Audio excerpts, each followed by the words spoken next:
Standard English unit 3 empowered women navigating the world அப்படிங்கிற prose இருக்குது. இந்த ப்ரோஸை ஒட்டி இருக்கக்கூடிய கிராமர் பார்ட்டில் நமக்கு டென்சஸ் கொடுத்துருக்காங்க. அதை பார்க்கலாம். நான் Mahalakshmi. Forms and uses of present continuous tense கொடுத்துருக்காங்க, பார்க்கலாம்.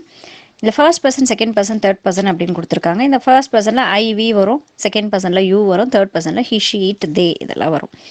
ஸோ அப்படி வரும்போது ப்ரெசன்ட் கண்டினியூஸ் டென்ஸில் சிங்குலராக இருக்கும்போது எப்படி வரும், ப்ளூரலாக இருக்கும்போது அந்த வேர்ப் ஃபார்ம் வந்து எப்படி வருது அப்படின்றது அந்த டேபிளர் காலமில் கொடுத்துருக்காங்க.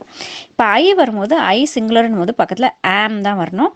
ஸோ ஆம் சிங்கிங். இங்கே நமக்கு ப்ரெசன்ட் கண்டினியூஸ் டென்ஸ் உடைய ஸ்ட்ரக்சர் என்னன்னு பார்த்தீங்கன்னா be verbs plus verb plus ING. இங்கே பி வேர்ப்ஸ்ன்றது நமக்கு என்னன்னா இஸ், ஆம், ஆர், வாஸ், வேர். அது மட்டும் இல்லாமல் ஹேவ் வேர்ப்ஸ், டூ வேர்ப்ஸ், அது எல்லாமே நமக்கு பி வேர்ப்ஸ் தான். ஸோ இங்கே நமக்கு ப்ரெசன்ட் கண்டினியூஸ் டென்ஸில் மெயினாக பி வேர்ப்ஸ் மட்டும் வரும். இஸ், ஆம், ஆர், வாஸ், வேர். இந்த அஞ்சுமே நமக்கு பி வேர்ப்ஸில் வரும்.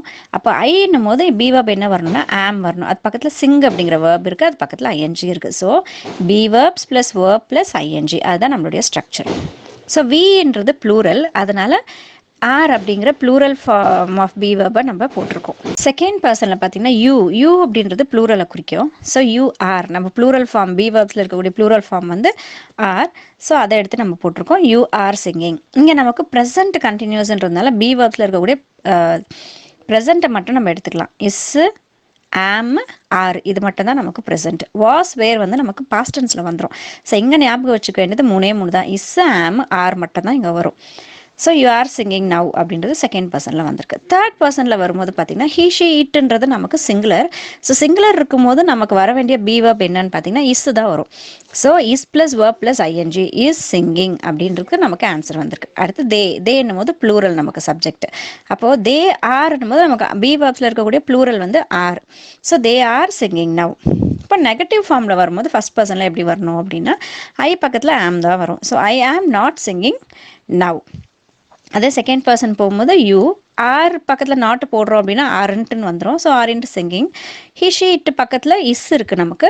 ஸோ நெகட்டிவ் ஃபார்மில் நம்ம எழுதும் போது இஸ்ன்ட் சிங்கிங் அப்படின்னு எழுதிடுறோம். த கான்ட்ராக்ட் நோட் கொடுத்துருக்காங்க பாருங்க. The contracted form of am not is aren't.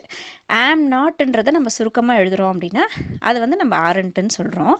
அந்த contracted form of are not is also aren't. Are not வந்தாலும் ஆரண்ட் தான், ஆம் நாட் வந்தாலும் அது ஆரண்ட் தான் நம்ம எழுதுவோம். யூசஸ் பார்க்கலாம். ப்ரெசன்ட் கண்டினியூஸ் டென்ஸ் எங்கெல்லாம் நமக்கு யூஸ் ஆகுது அப்படின்னா present continuous tense is used for an action that is in progress. அதாவது ஒரு ஆக்ஷன் நடந்துகிட்டே இருக்குது at the time of speaking. நம்ம அந்த விஷயத்தை பற்றி பேசும்போது அந்த செயல் வந்து நடந்துகிட்டே இருக்குது. அந்த மாதிரி இடங்கள்ல நம்ம ப்ரெசன்ட் கண்டினியூஸ் டென்ஸ், அதாவது ப்ரெசென்ட்டில் அது கண்டினியூ ஆகிக்கிட்டே இருக்குது அப்படின்றத குறிக்குது. Next one, it is used for an action that is in progress and will continue in future. இப்போ நம்ம தற்சமயத்தில் பேசும்போதும் அந்த ஆக்ஷனை பற்றி பேசும்போதும் அது நடந்துகிட்டே இருக்குது, ஃப்யூச்சர்லேயும் அது வந்து கண்டினியூ ஆக போகுது அப்படின்ற மாதிரி இடத்துல நம்ம ப்ரெசன்ட் கண்டினியூஸ் டென்ஸ் எழுதலாம். எக்ஸாம்பிள் கொடுத்துருக்காங்க பாருங்க. Ball is learning English. இப்போ பால் வந்து இங்கிலீஷ் லேர்ன் பண்ணிக்கிட்டு இருக்கான் அப்படின்னு சொல்லும்போது பால் இஸ் லேர்னிங் இங்கிலீஷ். இங்கே நமக்கு வேர்ப் ப்ரெசன்ட் கண்டினியூஸ் டென்ஸ்ன்றது இஸ் லேர்னிங். பால் வந்து நமக்கு சிங்குலர். ஸோ பி வேர்ப்ல நமக்கு இஸ் வந்து சிங்குலரை குறிக்குது. ஸோ அதனால is verb plus ING is learning அப்படின்னு ஸ்ட்ரக்சர் இருக்குது. Then it is used to denote an action that is planned to take place in the near future. ரொம்ப சீக்கிரத்தில் ஒரு விஷயம் நடக்க போகுது அப்படின்னா அதை வந்து நம்ம ப்ரெசன்ட் கண்டினியூஸ் டென்ஸில் சொல்லலாம். Yazhini is meeting the prime minister tomorrow. நாளைக்கு யாழினி போய் பிரைம் மினிஸ்டரை பார்க்குறாங்க. அப்போ நாளைக்குன்றது இன்னைக்கு நம்ம ப்ரெசென்ட்டை பற்றி பேசும்போது நாளைக்குன்றது ரொம்ப கிட்ட நடக்கக்கூடிய ஒரு விஷயம். ஸோ அதை வந்து நம்ம ப்ரெசன்ட் கண்டினியூஸில் சொல்லலாம். இங்கே இஸ் மீட்டிங் அப்படின்றது நமக்கு ப்ரெசன்ட் கண்டினியூஸ் டென்ஸ். இங்கே யாழினி வந்து சிங்குலர், அதனால இஸ் போட்டிருக்கோம் பக்கத்தில். It is used along with adverbs. சில அட்வர்ப்ஸோட சேர்த்து நம்ம இதை யூஸ் பண்ணுவோம். என்னென்ன அட்வர்ப்ஸ்னா ஆல்வேஸ், கான்ஸ்டன்ட்லி, ரிப்பீட்டட்லி அந்த மாதிரியான அட்வர்ப்ஸ்க்கு வரக்கூடிய இடத்துல நம்ம ப்ரெசன்ட் கண்டினியூஸ் டென்ஸ் யூஸ் பண்ணுவோம். To express an action that has become a habit but doing it over and over again. மறுபடியும் நம்ம ஒரு விஷயத்தை தொடர்ந்து செஞ்சுக்கிட்டே இருக்கோம், அது நமக்கு பழக்கமாகவே ஆயிடுது. அந்த மாதிரியான இடங்கள்ல நம்ம ப்ரெசன்ட் கண்டினியூஸ் டென்ஸை இந்த அட்வர்ப்ஸோட சேர்ந்து நம்ம யூஸ் பண்ணுவோம். மோஸ்ட்லி எல்வாய் வரும்போது அது அட்வர்ப்ஸை தான் குறிக்கும். Example, Sumitra is always asking questions. Sumitra எப்போ பார்த்தாலும் கொஷின்ஸ் கேட்டுகிட்டே இருக்கா. ஸோ அதை அப்படியே தொடர்ந்து பண்ணிகிட்டே இருக்கிறதுனால அது ஹேபிட்டாகவே மாறிடுச்சு. ஸோ இங்கே இஸ் ஆஸ்கிங் தான் நமக்கு ஸ்ட்ரக்சர். ஸோ இடையில அட்வர்பான ஆல்வேஸ் வந்திருக்கு. ஸோ இந்த மாதிரி அட்வர்ப்ஸ் வரும்போது நம்ம ப்ரெசன்ட் கண்டினியூஸ் டென்ஸை யூஸ் பண்ணலாம்.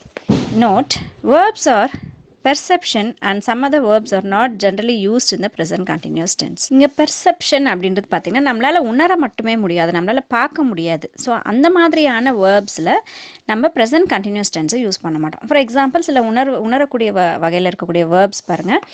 see, smell, hear, taste. அந்த டேஸ்ட் எல்லாம் நம்ம டேஸ்ட் பண்ணி பார்த்து உணர தான் முடியும், காதில் கேட்டு அதை உணர தான் முடியும், நம்மளால் அதை வந்து பார்க்க முடியாது இல்லையா? ஸோ இந்த மாதிரியான பெர்செப்ஷன், அதாவது உணரக்கூடிய வகையில் இருக்கக்கூடிய வேர்ப்ஸ்க்கு நம்ம ப்ரெசன்ட் கண்டினியூஸ் டென்ஸை யூஸ் பண்ண மாட்டோம். ஸோ அந்த வேர்ட்ஸ் என்னெல்லாம்னு பார்த்தீங்கன்னா see, smell, hear, taste, know, understand, hate, like, want, wish, etc.